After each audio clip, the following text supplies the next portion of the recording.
Vamos a presentar a don Edward Cortés García, que muy amablemente viene a darnos su perspectiva del tema que nos ocupa hoy en el derecho municipal.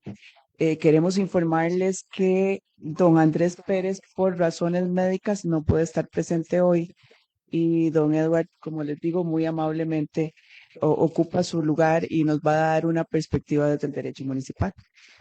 Gracias, don Edward. Bueno, muy buenas tardes. Gracias a los presentes, a los que nos ven en las redes sociales y un placer compartir la mesa con ustedes, con doña Rosaura, que sabe lo que la admiro, magistrado Jesús y don Rafael. A diferencia de los temas de doña Rosaura o del licenciado Carlos Salas, de lo que yo les vengo a hablar, ustedes siempre van a tener impacto con ellos, van a tener contacto con ellos. Con don Juan Carlos y con doña Rosaura difícilmente esperaríamos que lleguen a necesitar de ellos, pero con el régimen municipal ustedes van a tener contacto siempre, todos los días.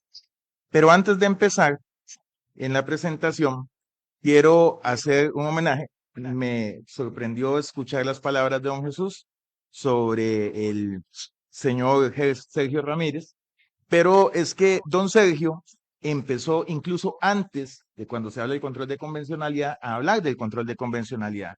Precisamente en los casos Mirna Magui TV, ya él había empezado a hablar del control de convencionalidad.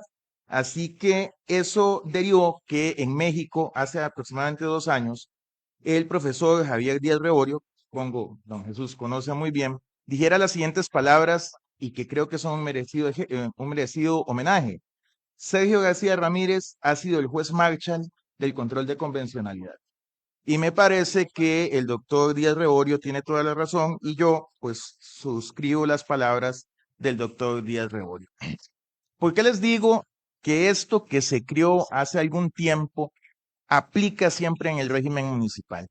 Recuerden que el régimen municipal es el primer contacto que ustedes como ciudadanos, vean que aquí no ocupan ser abogados litigantes, no ocupan ser jueces, no ocupan ser ni siquiera saber de derecho, pero van a tener contacto siempre con este régimen. ¿Y qué tiene que hacer este régimen? Bueno, este régimen, como muy bien lo habló el doctor Pablo y como lo recordó el magistrado Jesús y como lo han venido hablando todos, pues también tiene que hacer control de convencionalidad. Y ustedes me dirán, bueno, ¿y en qué va a ser el control de convencionalidad un régimen municipal? Para eso, yo los puedo dirigir a la opinión, al dictamen, perdón, PGR 036 de la Procuraduría General de la República, perdón, no importa, dejémoslo ahí, de la Procuraduría General de la República, que nace a raíz de una consulta de la regidora Ivania Chacón y del regidor Rolando Gamboa en el lejano cantón de Cotobruz. Y Cotobruz le pregunta a la Procuraduría cómo tiene que aplicarse el control de convencionalidad en el régimen municipal. Y entonces la Procuraduría en este dictamen le hace una serie de indicaciones, pues empieza muy académica a decirle qué es el control de convencionalidad, cuándo se origina el control de convencionalidad, pero eso no es la parte que a nosotros nos interesa. Vean qué interesante. Ya ustedes se fijaron en el plan regulador de donde ustedes viven. Ya se fijaron si su plan regulador, por ejemplo, les exige darle un terreno a la municipalidad cada vez que hagan 5 lotes.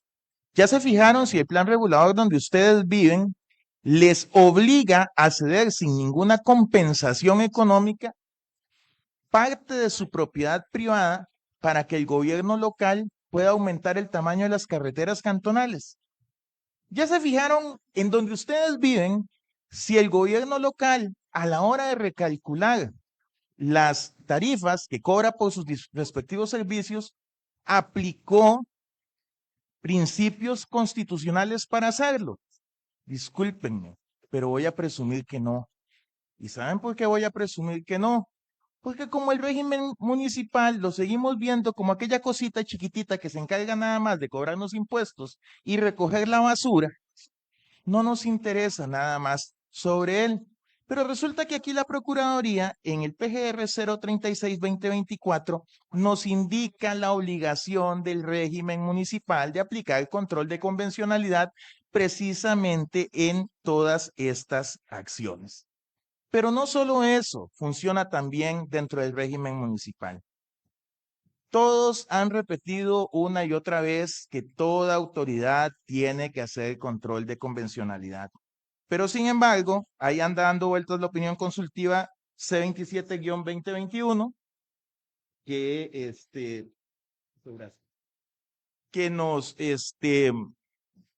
parece inaplicable en este momento en el régimen municipal. Ahí anda dando vueltas el caso Sutecasa versus Perú, que es del año 2024, que también anda dando vueltas en el régimen municipal, pero absolutamente nadie aplica. Y vean qué interesante, porque acaba de salir uno que es sumamente importante, que es la opinión consultiva 3225. ¿Y qué tiene que ver la opinión consultiva 3225 con el régimen municipal? ¿Y qué tiene que ver la opinión consultiva del régimen consultiva 32-25 con el régimen municipal y decretos emitidos, en este caso, por el Poder Ejecutivo? Bueno, yo vengo a dejarles más preguntas, porque mi tiempo es escaso, que respuestas. Lo que sí les puedo decir es que es necesario que los ciudadanos en general entiendan que esta obligación de los gobiernos locales no es simple y sencillamente porque la Procuraduría así lo estableció en el dictamen 36-2024. Realmente esta aplicación en el régimen municipal resulta en una necesidad de que el ciudadano se empodere y entienda que las acciones que este régimen hace sobre sus derechos humanos tienen que ser acordes al control de convencionalidad. Por eso los insto a que revisen y les voy a dar un simple ejemplo. Este año se aprobó un nuevo reglamento de disposición de residuos sólidos. Ese reglamento ocasionó que las empresas aumentaran hasta en un 40% los costos de tratamiento de los residuos. ¿Y cuál fue la solución que encontró el régimen municipal? Ver en cada uno de los que está ahí sentados la fuente de financiamiento. Y aquello del principio de eficiencia y eficacia, y aquello de la dignidad kantiana, de no reducir a las personas a un mero objeto, no existió. Simple y sencillamente se aplicó y punto.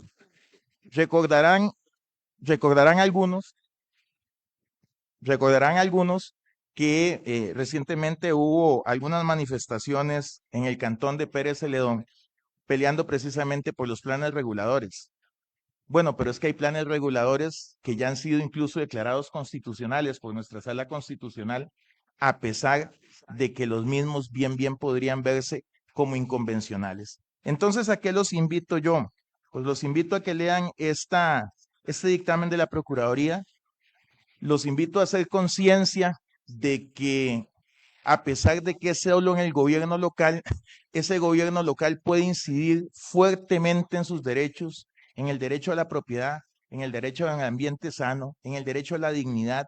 Y todavía si son de zonas costeras o alguien que nos ve desde zonas costeras, pues todavía con mucha más razón debería interesarle el control de convencionalidad dentro del régimen municipal.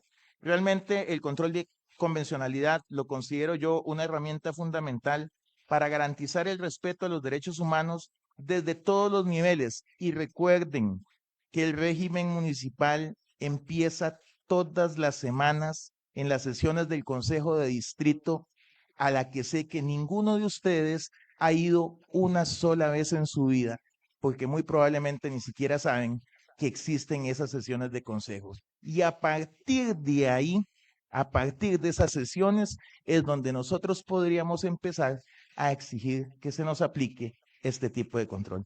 Muchas gracias, don Rafael, y muchas gracias a ustedes por la atención brindada.